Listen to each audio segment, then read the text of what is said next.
Il est 18h30, Madame, Monsieur, bonsoir et merci d'être sur TNTV. Je suis ravie de vous retrouver en ce lundi 10 novembre.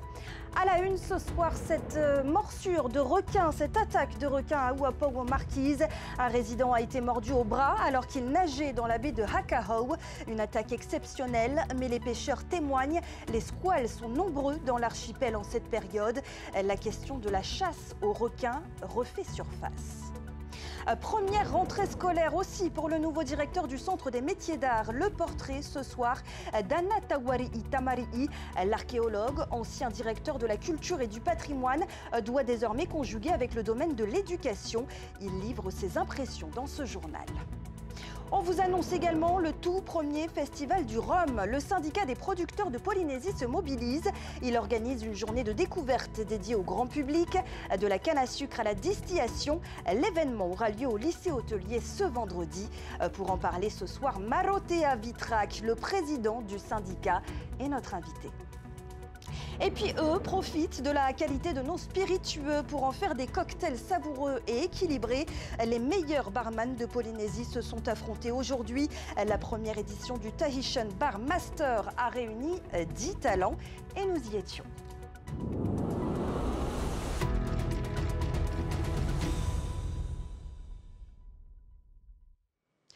On ouvre donc ce journal par cette attaque de requin hier à Ouapogo. Un résident est toujours à l'hôpital après avoir été mordu au bras. Les marquises ou les squales sont particulièrement présents en cette période, mais aussi beaucoup plus proches des côtes. Une menace pour la population, mais aussi pour l'activité des pêcheurs. Récits et témoignages dans ce reportage de Nicolas Pérez et Naya Bennett. L'île de Ouapo sous le choc. Ce dimanche, un homme a été attaqué par un requin alors qu'il nageait dans la baie de Hakahou. Pour des raisons qui restent encore inconnues, un squale l'aurait attaqué au bras droit, au niveau du biceps. Il s'est fait attaquer par le requin, allez, on va dire à 50 mètres du quai, quoi, à peu près. Quelques personnes qui étaient là sur la digue ont aperçu qu'il y avait une attaque de requin, il y avait une palme qui était partie, et il a continué à nager en donnant un coup de pied dans le requin. Secouru par des baigneurs, l'homme a été évacué par hélicoptère vers l'hôpital de Nukuhiva. Ses jours ne sont plus en danger, mais il pourrait garder des séquelles. Mais il semblerait qu'il a un petit problème au bras, c'est-à-dire qu'il y a peut-être un nerf, mais ça sera après que il sera rétabli pour voir véritablement qu'est-ce qui ne fonctionne pas bien, quoi. Malgré la morsure d'un enfant de 7 ans en juillet dernier à Nukuhiva, ces attaques demeurent exceptionnelles dans l'archipel. La présence accrue de squales lors de changements de saison serait liée. Alors, il faut savoir que traditionnellement, c'est une période où l'océan est riche en plancton, phytoplancton. Donc oui, il y a des périodes où on a beaucoup plus de présence de requins près des côtes. Comme actuellement, les animaux s'approchent des côtes. Et donc, il n'est pas rare de croiser un requin dans cette période-là. Une situation qui inquiète les pêcheurs, confrontés eux aussi à une forte présence de requins. Plus il y a de requins, il y aura moins à manger. Les pêcheurs en ce moment, ils ramènent très peu de prises. 50% de leur pêche ont été bouffées par les requins. À un certain moment, les jeunes pêcheurs vont être démoralisés. C'est plus rentable d'aller à la pêche. Comme souvent après une attaque, certains appellent à rouvrir la chasse aux squales. Il y a une surpopulation de requins. Qu'est-ce qu'il faut faire? Est-ce qu'il faut remettre encore une fois la pêche de requins pour éliminer? Sur 8000 maquisiens, il y en a peut-être une centaine qui mangent encore des requins. Donc si on mange le requin, ça ne va pas éteindre l'espèce. Hein. La mairie de Ouapo a publié un arrêté rappelant que la baignade n'est pas surveillée. La vigilance reste donc de mise. Après 2 ans de travaux, les usagers de Taravao et de la Presqu'île peuvent enfin profiter d'une route intérieure flambant neuve. Dans un état de délabrement avancé, ce nouvel axe routier était attendu depuis plus de 30 ans. Un chantier d'envergure qui s'inscrit aussi dans le projet de décentralisation des services du pays voulu par le gouvernement. Davidson Bennett a assisté ce matin à son inauguration. 3 km de route entièrement refait pour un montant de 240 millions de francs. Les habitants de la Presqu'île peuvent désormais circuler sur une voie flambant neuve au cœur de Taravao. Enfin, c'est ce que je peux dire, enfin. Et c'est pas moi qui le dis, c'est la population qui le dit. Ça a fait l'objet de plusieurs discussions, aussi bien avec le président du pays qu'avec le ministre. Mais je crois que progressivement, dans leur esprit aussi, est venue l'idée d'accélérer ce développement harmonieux, qu'on espère surtout harmonieux, de la Presqu'île et en particulier de Taravao et de Tayarapu-Ouest. À des travaux attendus de longue date qui participent au développement de la commune et à la volonté du pays de faire de Taravao un pôle d'équilibre pour désengorger la capitale, Papeete. Donc on a pensé ce projet dès le début de la mandature et le temps de mener les études, de contractualiser les travaux et de mener les travaux à bien, eh bien nous sommes arrivés à mi-mandature. Mais aujourd'hui c'est chose faite. Et c'est tant mieux car ça permet d'améliorer le confort pour les usagers, ça permet également de réduire la congestion et ça permet de donner un support pour les projets de décentralisation que le gouvernement mène sur Tayarapu. Mais les projets ne s'arrêtent pas là. L'amélioration des réseaux d'assainissement et l'élargissement de la route de la dorsale jusqu'au plateau de Taravao devraient débuter prochainement. Et cette manifestation ce matin devant les grilles du collège de Tubuai en cette rentrée scolaire, des élèves et des parents d'élèves ont protesté pour faire part de leur mécontentement après la suspension de Willy Veiho, le principal de l'établissement. Nous voulons Willy ou encore non à un remplaçant, pouvait-on lire sur les pancartes des manifestants. Je rappelle que la décision de suspension fait suite à une enquête administrative. Selon le ministre de l'Éducation, cette situation n'empêcherait pas le bon fonctionnement du collège de Tubuai. Cette bonne nouvelle, à présent, dans la lutte contre l'AIS, un amendement visant à renforcer la lutte contre cette drogue en Polynésie a été adopté en commission des finances de l'Assemblée nationale. Amendement présenté par 22 députés, dont Meriana Redarbelo et Nicole Sanquer. Il prévoit qu'une aide de l'État de 250 millions de francs vienne abonder un fonds dédié à ce fléau. Une aide qui vient s'ajouter à celle déjà consacrée par le pays de 250 millions également.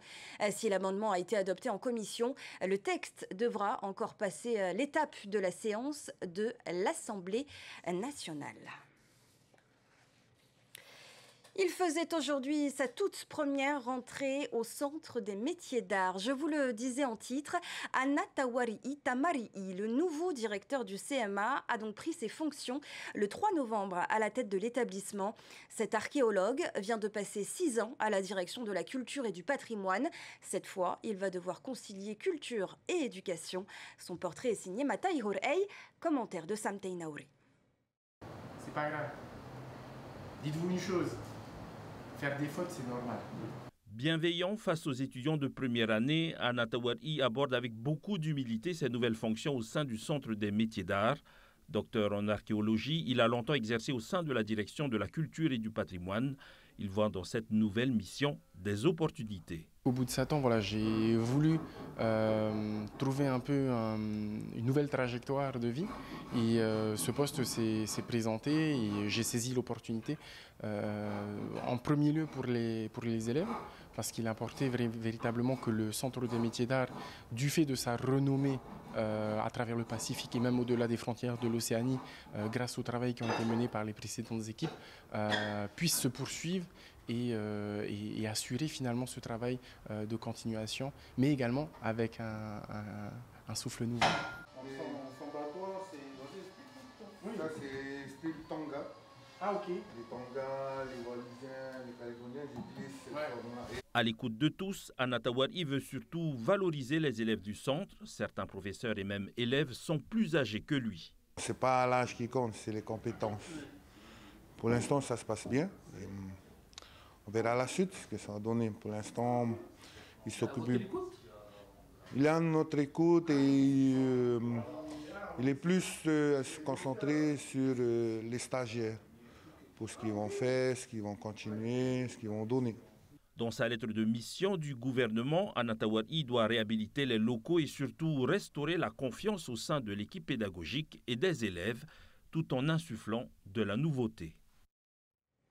C'est une première en Polynésie. Le rhum a son festival. Il aura lieu ce vendredi 14 novembre au lycée hôtelier, organisé par le syndicat des producteurs de rhum pur jus de canne du Fénois. L'événement permettra au public de venir découvrir la filière et les origines de la canne à sucre.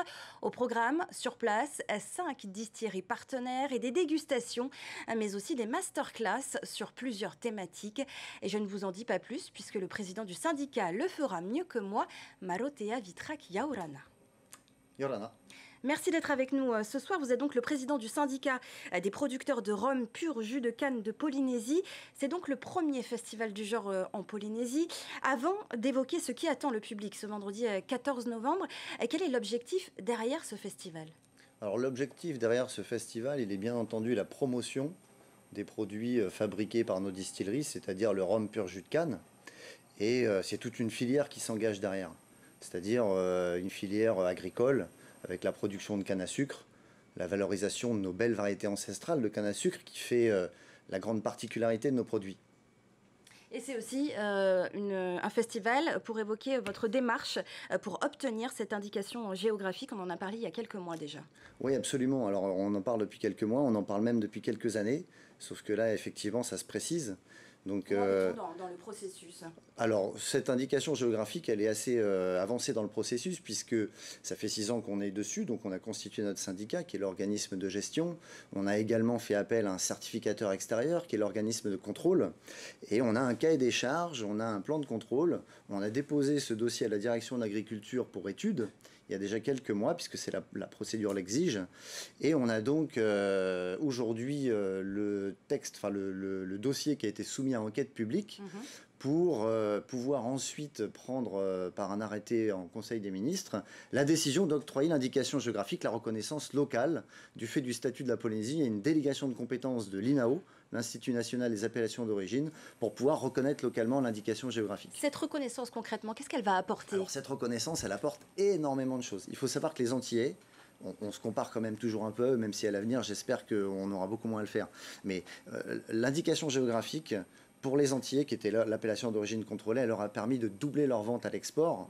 Donc ça, c'est quelque chose quand même de très significatif, parce que c'est des dizaines d'emplois qui ont été créés, voire des centaines. Aujourd'hui, c'est une très très grosse filière. Et ça permet aussi, si tu veux, à nos distilleries de marcher voilà, main dans la main, d'avancer dans le même sens et de garantir toujours la toute première qualité aux consommateurs. C'est véritablement le gage de qualité et le gage de continuité. Et on espère que la démarche continuera dans le sens positif des choses. On va parler de ce festival Marotea.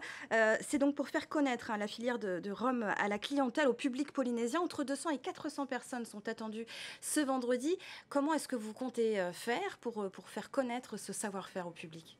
C'est très simple, hein. Les distilleries sont présentes, elles accueillent le public.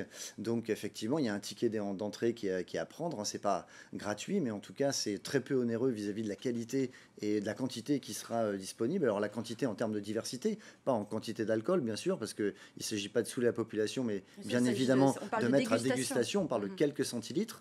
Mais donc, pour un ticket d'entrée de 2000 francs, voilà, pris sur notre page, eh bien, vous avez l'occasion, avec votre verre, on vous offre un verre donc au logoté syndicat des producteurs de rhum, et vous pouvez passer parmi toutes les distilleries qui ont au moins 4 ou 5 rhums à vous faire découvrir chacune, donc ça fait plus d'une vingtaine de rhums à découvrir. Des dégustations, mais aussi des masterclass. Alors il y a des dégustations, ça c'est pour le grand public, voilà, qui va venir, qui va rentrer simplement sur réservation, un petit peu plus à l'avance. Eh bien, vous avez l'occasion de réserver une masterclass pour une expérience un peu plus ciblée, un peu plus approfondie avec le producteur pendant 50 minutes. Voilà, on est 5 distilleries, il y aura 5 masterclass entre 11h et 18h. Et là, il y aura chaque particularité de chaque maison de rhum de Polynésie qui sera développée par les producteurs. Et ça permettra de connaître aussi l'histoire de la canne à sucre en Polynésie. Marotea, vous êtes connu ici en Polynésie pour être un vrai passionné de la filière. Vous êtes même en train d'écrire une thèse sur le sujet. Qu'est-ce qui vous anime? Comment vous est venue cette passion? Je suis quelqu'un de passionné dans tout ce que je fais.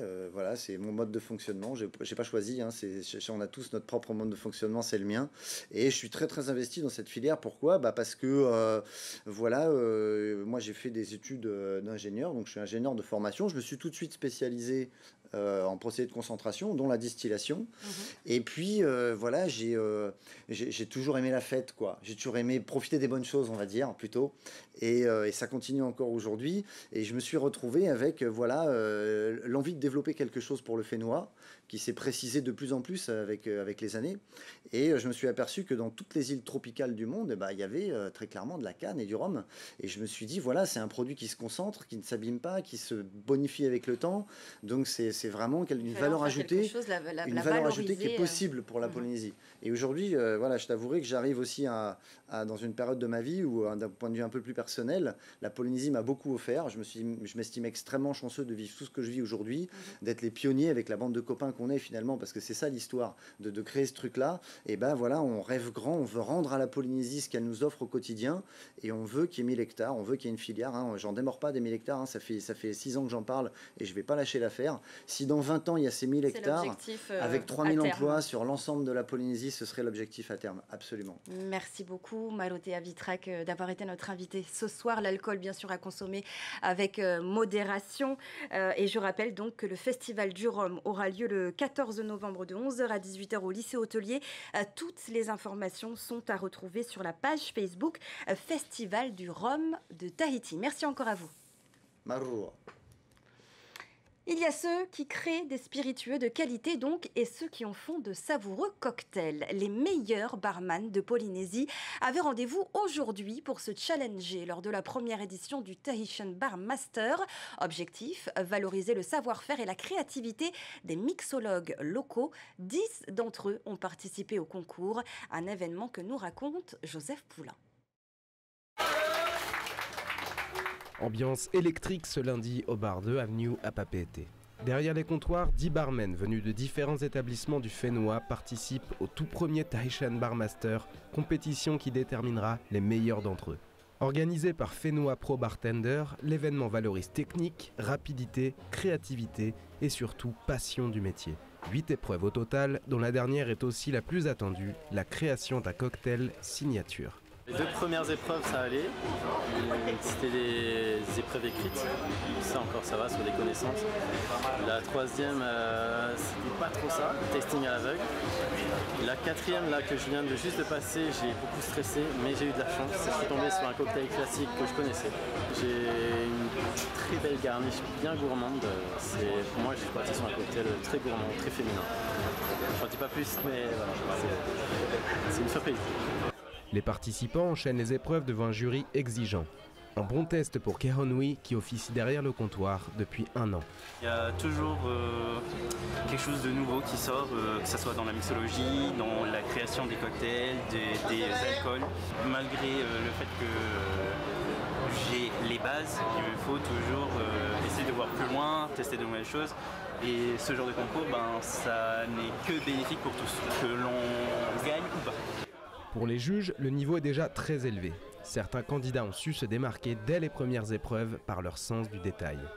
Ça peut être compliqué quand tu arrives dans un nouveau bar, de débarquer, tu sais pas, vous trouvez des choses, ça peut être un sacré défi pour certains candidats. Alors, ce qui fait un bon barman pour moi, c'est avant tout la curiosité et la rigueur. La curiosité parce que c'est nécessaire d'apprendre des choses tous les jours, de nouvelles choses. Et au niveau de la rigueur, c'est parce que cette rigueur-là nous amène toujours plus loin.